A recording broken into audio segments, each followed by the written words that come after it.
Ni wakati sasa wa kumzungumzia Jeffrey Epstein. Alikuwa ni nani na kwa nini vyombo vya habari vinaendelea kumzungumzia tena? Kwa sentence moja, alikuwa ni tajiri ambaye alikuwa akifanya biashara kubwa ya usafirishaji na unyanyasaji wa kingono kwa mabinti, hususan wadogo, kuwahi kutokea kwenye historia ya Marekani. Lakini hebu tuanze mwanzo kwa wale wasiomfahamu kabisa. Jeffrey alizaliwa mwaka 1953 Brooklyn, New York, huko nchini Marekani, kwenye familia ya kawaida kabisa. Alisoma shule ya kawaida na alikuwa mzuri kwenye somo la hisabati na kupiga piano. Baadaye alienda sekondari na alimaliza sekondari miaka miwili kabla ya muda wa kawaida. Akaenda chuo lakini akaacha chuo. Cha kushangaza, alianza kazi kama mwalimu bila kuwa na taaluma na alipata ajira kwenye shule moja huko Dalton, shule ya kifahari sana, na baada ya muda mchache alifukuzwa kutokana na utendaji mbovu wa kazi. Baada ya hapo, ghafla akapewa kazi kwenye kampuni kubwa ya uwekezaji duniani ya Bear Stearns, na hapo ndipo maisha yake yakabadilika kabisa. So yule kijana wa kawaida kabisa wa mtaani aliyekuwa na aibu, aliyekuwa watu wanamsema hivi na hivi, akawa ni mtu ambaye anasimamia fedha na mabiashara makubwa. So akaendelea kudevelop kadri siku zinavyozidi kwenda, akashika pesa nyingi. Marafiki zake wakawa ni matajiri wakubwa, kina Bill Clinton, Donald Trump, Bill Gates, Prince Andre na mabilionea wakubwa ulimwenguni. Na kazi yake hiyo kwenye Bear Stearns aliipata kwa sababu alikuwa akimfundisha mtoto wa mkurugenzi wa kampuni hiyo.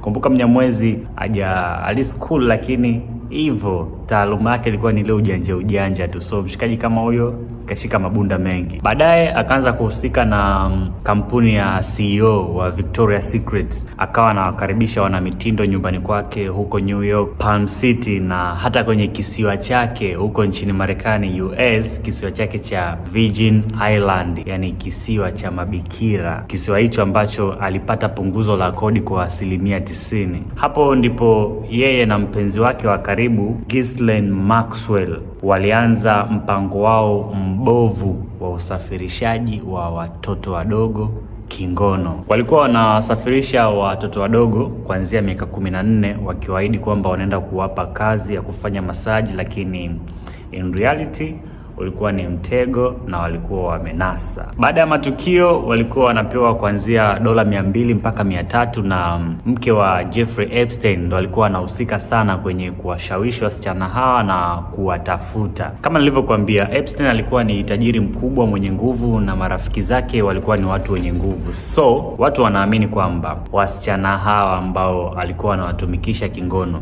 alikuwa hawatumii peke yake, bali pia alikuwa anawapa na rafiki zake, yani wanatumia na rafiki zake. So msala ndo unaanzia hapo.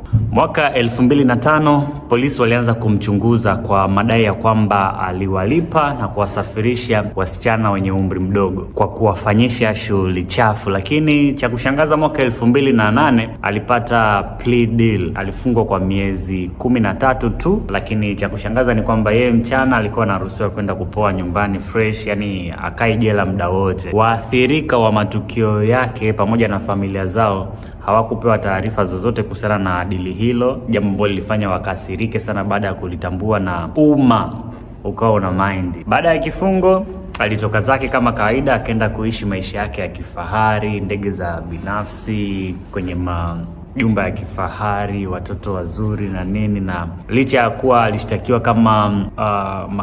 kwa makosa ya kingono, lakini alionekana kuwa free, kama hakuna jambo lolote baya lilo happen kwake. Mwaka 2019 alikamatwa tena, na awamu hii ilikuwa ni kesi kubwa, wasichana zaidi ya 10, mashtaka ya serikali kuu ya Marekani, Federal Trafficking Charge.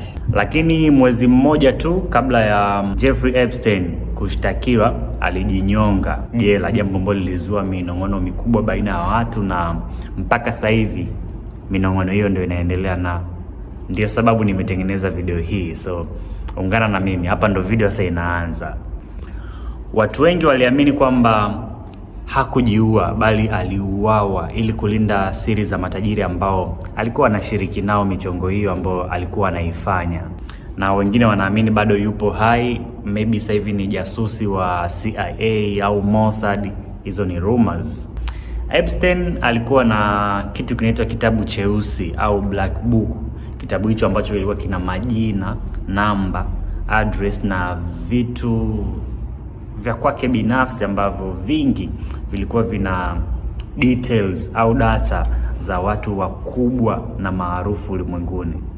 Hapa ndo yanaingia majina kama kina Donald Trump, Bill Clinton, na hii haimaanishi kwamba walishiriki naye, ila ni watu ambao walikuwa wanafanya nao biashara wa karibu, walikuwa ni watu fulani wana majina yao. Lakini sasa utata ndo unakuja hapo, je, ulikuwa unashiriki nao? Kuna ahadi toka serikali ya Marekani, serikali ya Donald Trump, kwamba faili zote za kuhusiana na Jeffrey Epstein zitatolewa na watu waliohusika na sakata hilo watashurutishwa, lakini mpaka sasa hivi hakuna ukweli unaofahamika. I go by the name Credo the King, the first king of 21st century. Hii hapa ni Kwa Undani.